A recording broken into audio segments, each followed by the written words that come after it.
I want to go right now with Viviana just mentioning Boeing to the reality I and all Americans saw. This is the reality. Major U.S. newspaper, small little article. I'm going to pick on American Airlines. They might get the airline wrong. The stewardesses, the flight attendants are afraid to get on a 737 MAX. Did Boeing blow it because they didn't realize that emotion in that newspaper? Our concern at the Department of Transportation is always safety. Safety is number one. So when this 737 MAX plane was grounded on March 13th, the FAA is a data-based organization. Yeah. And their data showed that it was necessary to ground that plane. To restore ungrounding rights to this plane requires a great deal of preparation. For us at the Department of Transportation and at the FAA, there's no timetable. Okay, our first and foremost concern always is safety, and I'll explain why. Because there are two, what you mentioned is very important. If the consuming public, if the passengers... It's there. Yeah, does not have confidence in this plane, they will not go on this plane. Does Boeing, with all of your conversation... Let me tell you, let me just finish on number two. See how she's doing this? She's so practiced. Continue. No, this is important, because we need to... This needs to be a collaborative effort. We are working with international aviation authorities.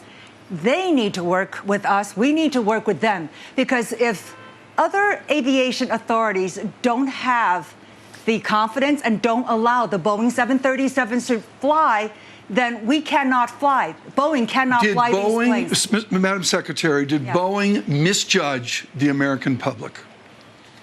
I think it's always, always important to understand your customer. And so, again, I'm just going to say, from our point of view, safety is number one. There's no timetable. We want this plane to be safe. And the issue here is safety. Secretary, I mean, we have this bizarre situation where we have the FAA saying that actually the plane will be ready to fly. And we have No, the FAA has never said that. No, the FAA has never said that. We have a new FAA administrator. He's just come on board on August 12th of this year. He's a very experienced pilot, and he ran aviation operations for major airlines. Okay, so. You're right. Let me rephrase it. So there are countries that came out and saying even if the FAA lets this plane fly, they may not follow suit. Oh, we understand that, which is has lost credibility in the eyes of other regulators. I hope not. The FAA works very, very hard to still remain the gold standard of aviation safety. You know, the FAA has traditionally been a leader. And in fact, through its practices, lifted up the record and the standard for aviation safety throughout the world. So they are very cognizant of their leadership role, and we want to work. We, meaning the U.S. Department of Transportation and the FAA, want to work with our international partners because their trust, their confidence is very critical. But, Secretary, has the FAA become too deferential to manufacturers and airlines? I don't think so. I think if you look at the raft of emails that have come out, which are actually quite disturbing, quite uncomplimentary. The Boeing emails, yeah. Yes, they show a derisive factor, a disdain for the regulators, which I think is a problem. And I don't want to talk about the dinner table with the Senate Majority Leader, but I do want to speak about what you, as a Washington pro, are hearing from our legislators about giving up the great American franchise of engineering, which is Boeing of Seattle. Whole debate whether they should have moved to Chicago. Are we at risk of sacrificing engineering trust to Airbus? Absolutely not.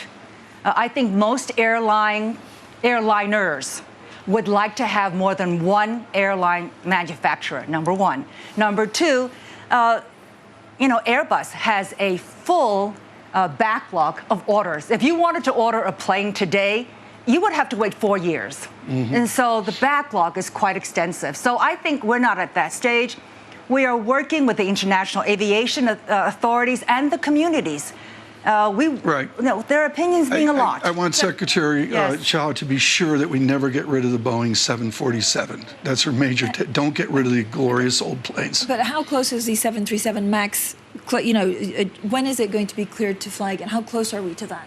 Well, again, we're not making any predictions. We're not having any timetables because, again, to us, safety is number one. And the families of those who lost loved ones, they deserve that.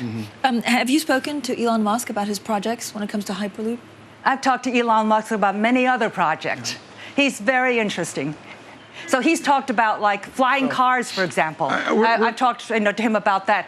You know, he is so prescient and so far-sighted. He's talking about a vision that I couldn't even imagine when I first talked to him about. We're done with the interim guy. We'll come back to Elon But the Musk running Hyperloop is Boeing. very important. I can talk more about that if you want as well. We're going to